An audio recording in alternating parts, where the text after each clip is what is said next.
Good evening, y'all. Let me fix this real quick.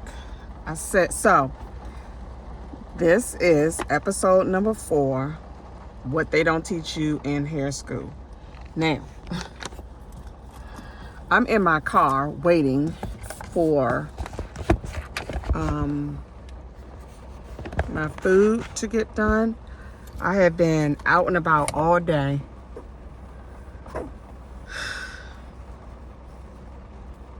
All day. Like, it didn't go like I thought. So I'm not even home yet. Now, I have things to do when I get home. So I need to eat because I'm going to be up. So I ordered my food. I'm at this place called Carib Express. I love their, it's a Caribbean place, and I love their, I think it's called brown stew snapper. Delicious. She said 25 minutes. So I'm going to use this opportunity to go ahead and start episode 4. And like I said in the video, that I'm going to challenge myself to do 6 weeks straight, because it's an episode that I think is very beneficial for people who are new to the hair industry, in the hair industry. We got a lot of young people now. It's a whole nother generation of hairstylists, people in the beauty industry. And what I'm seeing is stuff that maybe people that are seasoned, like myself. I've been doing hair for, if not, I got to do the numbers. I think it's 30 years now. 30 years this year or next year. And I got my license between the age of 19 and 20. I'm 49. I think I got to do the numbers. But I've been doing hair since I probably was like 15 years old. Because I used to braid hair. I started off with braiding hair. Y'all remember we used to some of y'all may not, but the young people. But I started off with braiding hair. In high school, I used to do all the guys plait their hair up. The girls, remember back then, the micro braids were the in thing. I used to do nails in the hallway of my apartment building because the scent was too strong for my house. Shout out to Moms, because she was like, you're not doing that in here. I gotta ask her what that was like as a young person. Like, I was always doing something. But what I'm seeing now is I see great things. I see like the people. I mean, the money that you can make out here is nothing compared to what we saw back in the day. Like, this is incredible. Like, incredible. The beauty industry is a multi-billion-dollar business. It is the backbone of everything. When you see these leaders, when you see rulers, when you see celebrities, when you see lawyers, doctors, day-to-day people, one of the number one things that will never go away and is always needed is somebody who can do their hair, who can trim hair, who can cut hair, who can color hair, the makeup, the facial, the eyebrows, the lips. I mean, it is the backbone to, living that life, like, of who a person is. It shows, it just sets the tone. When you walk in a room, one of the first thing people notice is what? Your hair, your look. Not just your eyes, not just your face, but what your hair look like. People say the first thing people look at is people's shoes. I was never one to just look at people's shoes. I look at you.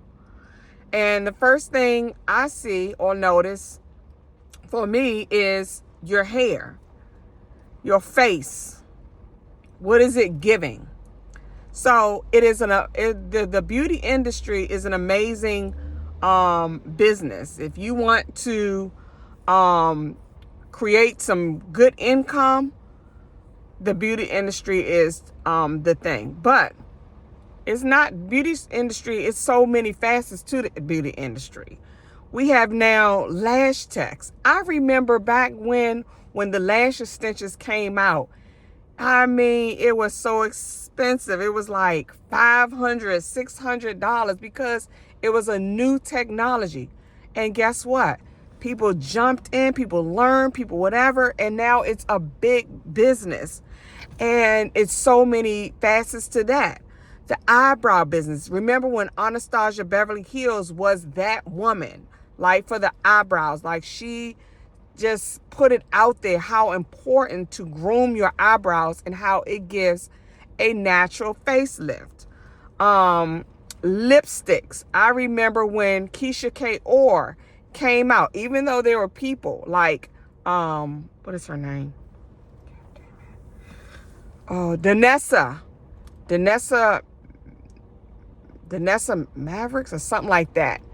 I saw her with the crazy color list. And then next thing you know, a young person comes. She was a little younger than Danessa, maybe way younger than Danessa. Keisha K.O. put it on the map. The crazy looking lipsticks that you did not see people wearing. And guess what happened? Blew up. And now everybody got all types of lipsticks and lips color, and it's okay. I mean, Fenty. She is the one that set the tone to make these big businesses say, look, everybody ain't 3 colors. There's like over 40, 50 something complexions or more out there.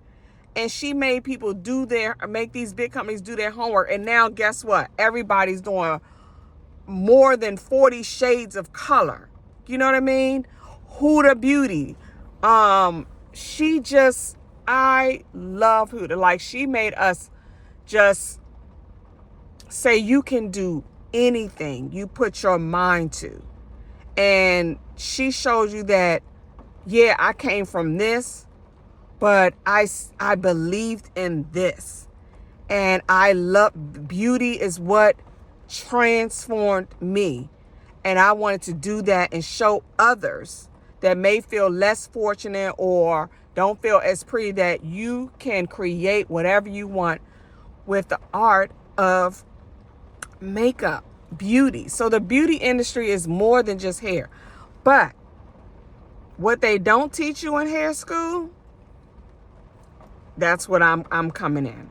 And so I want to share one of the main things that I see that they don't teach you, and what I'm seeing out here.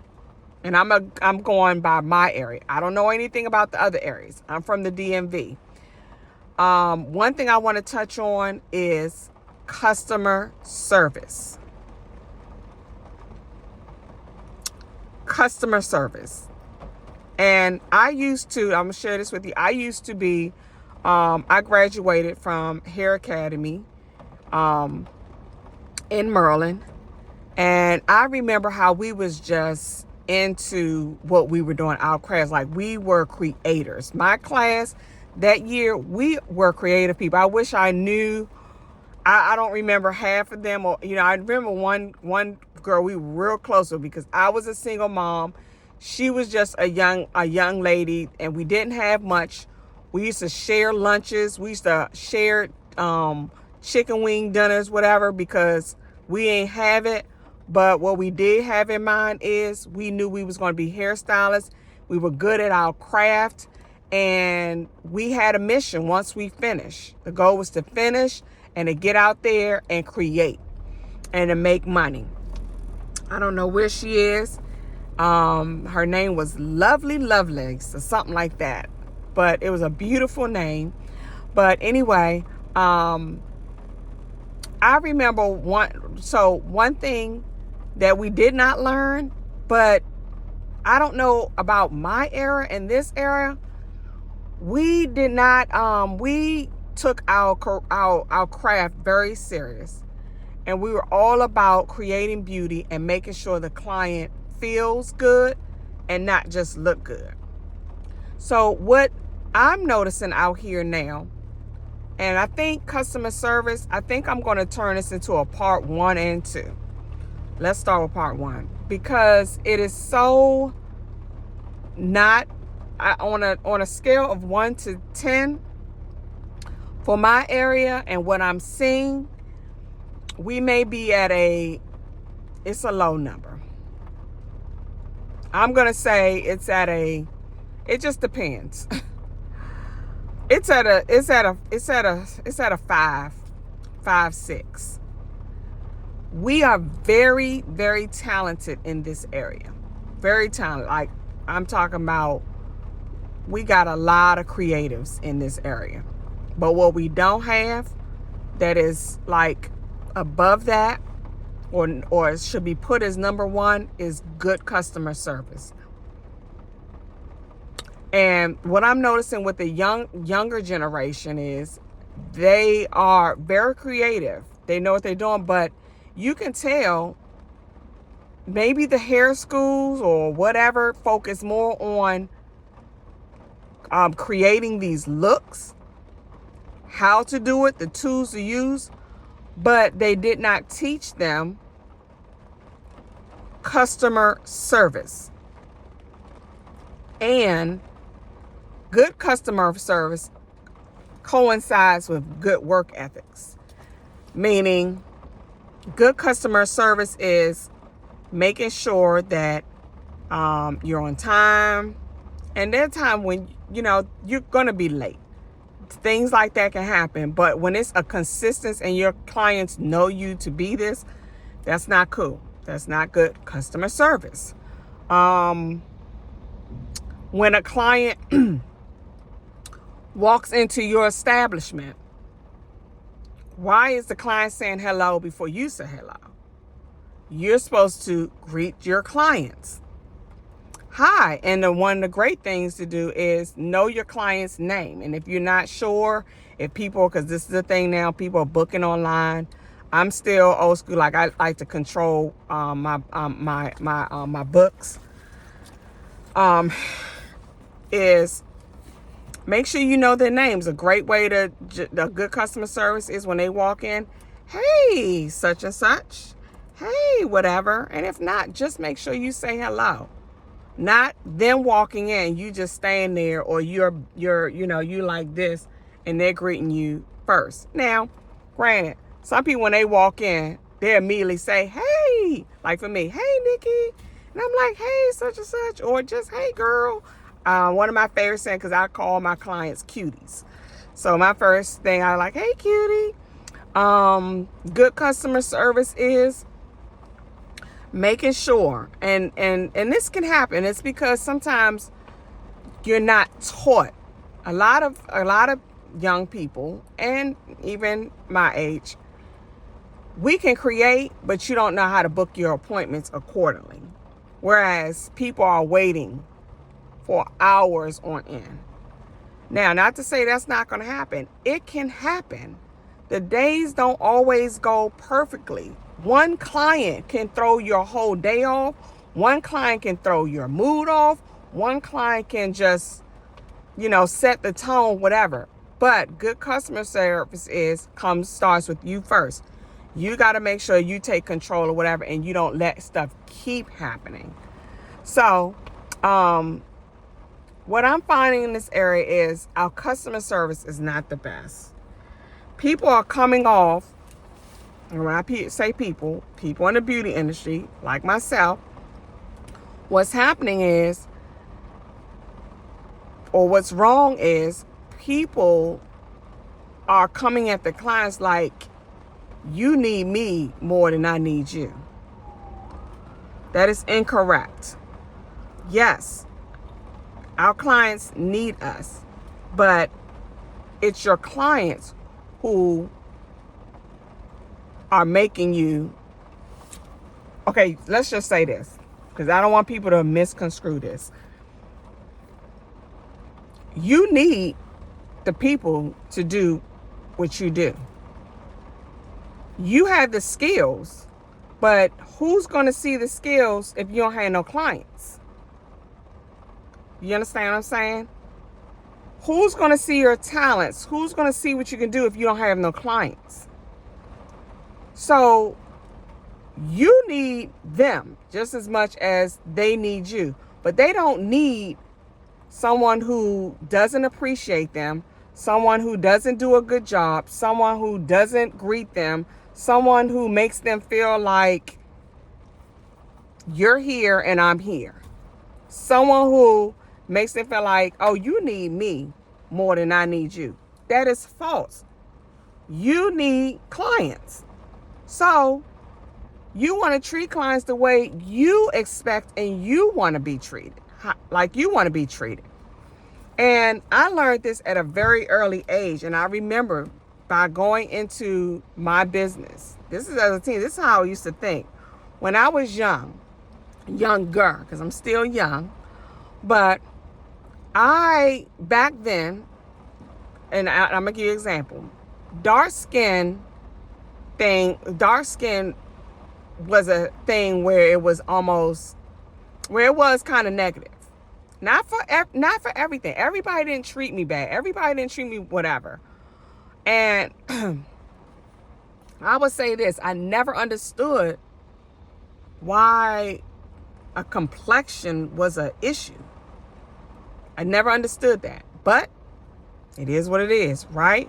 But I did not allow that to deter me from being who I want. All I knew is, oh, okay, I'm dark, or I'm whatever. All right, I want to speak. I want to create for all my people, not just dark, but all complexions that people have made them feel a certain type of way because of the way they look. If they didn't look according to the standards of whatever was then now it's like the thing, right? Chocolate people are appreciated, but all complexions are appreciated a little bit more, like recognized even more. But back then, I remember growing up, I said, you know what? I just still felt like I could have this, and do that, because you know what? I saw it in magazines. I just saw how beautiful chocolate women were, right? And I was chocolate. But I just remember how the industry, the local people in the industry made me feel when I would walk into a hair salon. You weren't greeted. You weren't treated the best. You were looked at a certain way, and whatever they felt, that's what you got. And you can feel it as a woman. And that was not right, and that was not fair. So I said, when I do what I do, I'm going to make sure everybody that walk through my door, you feel appreciated, you feel special, I'm going to make you feel gorgeous with what I know what to do and what I see. Like, you may see one thing, but when I look at you, I see this, and I'm going to create something for you to bring that out. So that was my mission. That has always been my mission. And that's what I enjoy doing. Hair, starting from a young age, the business was not just about doing hair. It was a ministry for me, meaning I just had this love for women who felt less than, because that's how I was made to feel. But I didn't understand why, because I felt gorgeous. I felt like I can do this and do that. I mean, and I did it, you know what I mean? But I didn't understand why people did that to people, and my own, you know what I mean? And even not just my own, but people from other cultures made you look and feel a certain type of way because you didn't meet their standards. So customer service sets the tone for what you are about to create with your hands and with the vision in your head. So when people walk through your door, when people book your appointments to see you, they are coming to you because you are known for X, Y, and Z, or they see something that your hands have created, and they want that. So that's what you're supposed to do. And if you can't, and good customer service is, this is another key thing. Good customer service is if you know you can't do what they're asking, or you know that with what they walk in and they're asking for this, and you know daggone well that can't be done with what they're asking. Good customer service is saying, I'm sorry, but no, we can't do that. But this is what we can do. Or I can't do that, but I know somebody, I have someone I can refer you to that can do X, Y, and Z for you. One thing about me, I'll do this. If I can't do it, I'll say I cannot do that. Or some people are persistent, like they want you to do something that you know shouldn't be done on them. Good customer service is saying no. And that's not healthy for you. That's going to do X, Y, Z to you. And leave it at that. That's good customer service. Not checking on stuff that you know daggone well, but you looking at the money part. But this person came to you for a service. She didn't go, or he didn't go to X, Y, Z. They came to you. And it's your responsibility, say, to even know you can do it and do a good job at it. That's good customer service. So we're at 21 minutes. I'm going to leave it at that. And I think there will be a part 2 and part 3. Matter of fact, there'll be different parts of customer service, because customer service, y'all, is so valuable. Great customer service will get you these coins, honey, because sometimes you may not even be the best at what you do, but because you make that person feel and look good, maybe not to the best or whatever, but they like the way you make them feel. They feel comfortable in your space. They can be them and know that you're going to do your best. That's what's going to bring the coins. Amazon is not Amazon because they did half-ass job or stuff that they couldn't do. Amazon is Amazon because of the skills they had, amazing customer service, seeing needs and answering it and fulfilling it. That's great customer service, and that is what's going to put you on top. That's what's going to bring you the coins. Let's say the dollars. Let's say the greenery. Shoot, in the next few years, I don't know what it's going to be. If it's going to be something on a computer, I don't know. But that's what's going to feed you, your family, your appetites for retail and home decor and trips and XYZ. Do the best you can do, and it starts with good customer service. All right, I'm going to leave it at that. I can continue on and on. There's more to this. But I hope you enjoyed this episode. If you are new to my channel, because I just started, y'all, let me say this. I started this in 2015. I said, I'm going to do it. Y'all, I'm just now getting it. And just going for it, because I learned by listening to other people and watching other experiences on one of my favorite two podcasts is How I Built This by Guy Raz, and Social Proof by David Shands and Donnie Wiggins. People like Anthony O'Neill, Dave Ramsey, whatever I need, I thank God for YouTube. You know what I mean? Because we didn't have all this information. YouTube, it is no excuse why you can't be the best you can be with all this information. If there's something you need to know, learn, go on YouTube. So thank you for tuning in. Subscribe to this channel. My goal is for the next 6 weeks. It's a challenge because I want to make this a regular, but I got to get into the routine of doing it. So what I do is I challenge myself and I put it out there. And when I put it out there, it's like I got to do it, or I didn't do what I was supposed to do in front of all y'all. So this is the first of 6 episodes I'm gonna do straight, and my goal is to keep going.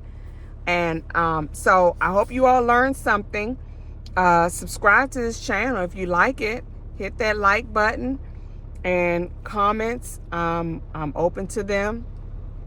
And if there's anything you want to know or ask me personally, business-wise, go ahead, comment, say something, ask me, and we'll touch on it, and I'll do it on YouTube. So this is specifically for the hair industry, the beauty industry. Again, like I've been in license for almost 30 years. So if not 30 years. And I've gone through some things. I've been behind a chair. I've been in suites. I've had my own building, different things. And I don't know, there's other things I want to do. This is something I didn't always want to do for the rest of my life. But I do want to stay in the beauty industry. But again, I think this will be one way to just do something outside. So I'm talking too much. Let me get off. But you all have a good evening. I hope you enjoy. Bye.